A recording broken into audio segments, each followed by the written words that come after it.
دعوت تبلیغ یا دعوت اسلام کے لیے 3 ادوار ہیں۔ پہلے دور میں یہ ہوا کہ 3 برس تک مصطفیٰ کریم انتہائی پوشیدہ طور پر نہایت رازداری کے ساتھ تبلیغ اسلام کا فرض ادا فرماتے رہے، اور اس درمیان میں عورتوں میں سب سے پہلے آپ کی بیوی اماں خدیجہ رضی اللہ تعالی عنہا، اور آزاد مردوں میں سب سے پہلے حضرت ابوبکر صدیق جو آپ کے دوست تھے، اور لڑکوں میں سب سے پہلے آپ کے چچا زاد بھائی حضرت علی رضی اللہ تعالی عنہ، اور غلاموں میں سب سے پہلے زید بن حارثہ رضی اللہ تعالی عنہ ایمان لائے، اور پھر حضرت ابوبکر صدیق کی دعوت و تبلیغ سے حضرت عثمان جیسی ہستی، حضرت زبیر بن عوام اور حضرت عبد الرحمن بن عوف، حضرت سعد بن ابی وقاص، حضرت طلحہ بن عبید اللہ اور رضی اللہ تعالی عنہم بھی جلد اسلام میں داخل ہو جاتے ہیں۔ تو پھر اور جو ہستیاں تھیں، حضرت ابو عبیدہ بن جراح، حضرت ابو سلمہ عبداللہ بن الاسد، حضرت ارقم، حضرت عثمان بن مظعون اور ان کے دونوں بھائی حضرت قدامہ اور حضرت عبداللہ رضی اللہ عنہم بھی اسلام میں داخل ہو جاتے ہیں۔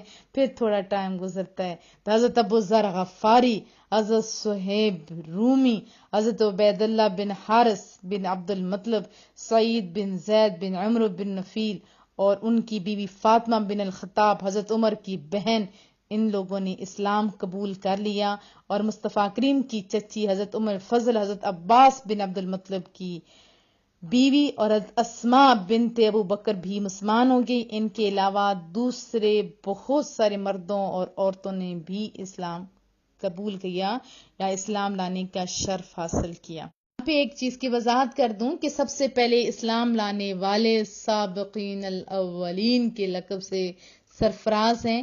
ان خوش نصیبوں کی فہرست پر نظر ڈالنے سے پتہ چلتا ہے کہ سب سے پہلے دامن اسلام میں آنے والے وہی ستھرے لوگ ہیں جو فطرتاً نیک طبع اور پہلے اسی دین حق کی تلاش میں تھے، اور کفار اور جو ظالم لوگ تھے، مشرک لوگ تھے، ان کے جو حرکات سے ان سے متنفر اور بیزار تھے، جیسے ہی ان کو محبوب کا دامن ملا نا لیا، یعنی نبی برحق کے دامن میں دین حق کی تجلی دیکھتے ہی یہ سونے لوگ، یہ خوش نصیب لوگ، یہ خوش قسمت لوگ پروانوں کی طرح شمع نبوت پر نثار ہونے لگے اور مشرف بس اسلام ہو گئے۔ دوسرے دور میں یعنی 3 برس کی اس خفیہ دعوت اسلام میں مسلمانوں کی ایک جماعت جو ہے وہ تیار ہو جاتی ہے۔ اس کے بعد کریم رب اپنے محبوب کو سورہ شعراء کی آیت میں کہتے ہیں وَأَنذِرْ عَشِيرَتَكَ الْأَقْرَبِينَ، اے محبوبہ اب اپنے رشتہ داروں کو ڈراؤ۔ یہ نازل ہوتی ہے اور رب ذوالجلال کا حکم ہوتا ہے محبوبہ اب اپنے قریبی رشتہ داروں کو اللہ سے ڈرائیے۔ تو رسول اللہ صلی اللہ علیہ وسلم نے ایک دن کو صفا کی چوٹی پر چڑھ کر کیا کہا، یا معاشر قریش، یعنی کہہ کر قبیلہ قریش کو پکارا گیا، اور سب قریش والے لوگ آواز سنتے ہی فوراً باہر آ گئے۔ آپ نے فرمایا اے میری قوم، اگر میں تم لوگوں سے یہ کہہ دوں کہ اس پہاڑ کے پیچھے ایک لشکر چھپا ہوا ہے جو تم پر حملہ کرنے والا ہے، تو کیا تم لوگ میری بات کا یقین کر لو گے؟ تو سب نے فوراً کہا ضرور کریں گے، ہاں ہاں ہم ضرور کریں گے، ہم یقیناً آپ کی بات کا ضرور جو ہے وہ یقین کر لیں گے، کیونکہ ہم نے آپ صلی اللہ علیہ وسلم کو ہمیشہ سچا اور امین ہی پایا ہے۔ تو آپ نے فرمایا اچھا تو پھر میں یہ کہتا ہوں کہ تم لوگوں کو عذاب الہی سے ڈرا رہا ہوں، اور اگر تم لوگ ایمان نہ لاؤ گے تو تم پر عذاب الہی بھی اتر پڑے گا۔ یہ تو بڑی محبتوں سے بولا، لیکن یہ کہنے کی دیر تھی کہ قریش والے وہ تو غضب میں آ گئے۔ اسپیشلی آپ کا جو چچا تھا ابو لہب اتنا سخت ناراض ہوا کہ سب کے سب چلے گئے، اور مصطفیٰ کریم کی شان میں غلط انہوں نے کہا، یہ بخاری شریف میں آتا ہے۔ آپ نے سورہ لہب بھی پڑھی ہے نا، اس نے انگلی اٹھا کے کہا تم نے اس کام کے لیے ہمیں بلایا؟ اللہ کو اس کی یہ حرکت بہت بری لگی کہ میرے محبوب کی طرف تو نے انگلی کی، تبت یدا ابی لہب و تب، تو نے ایک انگلی کی ابو لہب، تیرے دونوں ہاتھ ٹوٹ جائیں. تو نہیں، تیری بیوی بھی ساتھ ہی ساگ میں جائے گی.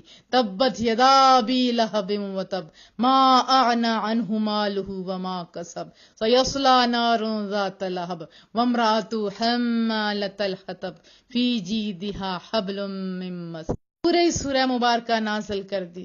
کام میرے محبوب کی طرف انگلی کرنے والے، سن سن، تجھے مال پہ رہے نا بڑا غرور. تیرا مال، تیری اولاد تیرے کسی کام نہیں آئے گی. تیری ایک انگلی نہیں، تیرے ہاتھ ٹوٹ جائیں. اور تو نہیں، تیری بیوی بھی تباہ ہو جائے جو میرے محبوب کے لیے اذیتوں کا سامان کرتی ہے. تو ہمیں رسول اللہ سے پیار بھی کرنا چاہیے، کیونکہ اللہ کو بہت غصہ آتا ہے اگر ایسا ویسا ورڈ بھی بولا جائے تو. قرآن کریم میں 12 جگہ پہ لکھا ہوا ہے نا کہ اپنی آواز بھی اونچی نہیں کرو مصطفیٰ کریم سے، کہیں ایسا نہ ہو کہ تم ایمان سے خالی ہو جو، ایمان ضائع ہو جائے. وہ بھی ڈیٹیل آپ کو انشاءاللہ سناؤں گی. تیسرا دور آتا ہے، وہ وقت آ جاتا ہے کہ اعلان نبوت کے چوتھے سال سورہ حجر کی آیت آتی ہے فَاصْدَعْ بِمَا تُؤْمَرُ. اور رب جلال نے کیا حکم دیا کہ محبوبہ آپ کو اب جو حکم دیا گیا ہے اس کو علی الاعلان بیان فرمائیے. محبوب آپ کو جو حکم دیا گیا ہے اس کو علی الاعلان بیان فرمائیے. چنانچہ اس کے بعد آپ صلی اللہ علیہ وسلم نے اعلانیہ طور پر دین اسلام کی تبلیغ شروع کر دی اور شرک اور بت پرستی کی کھلم کھلا جو برائیاں تھیں وہ بیان کی.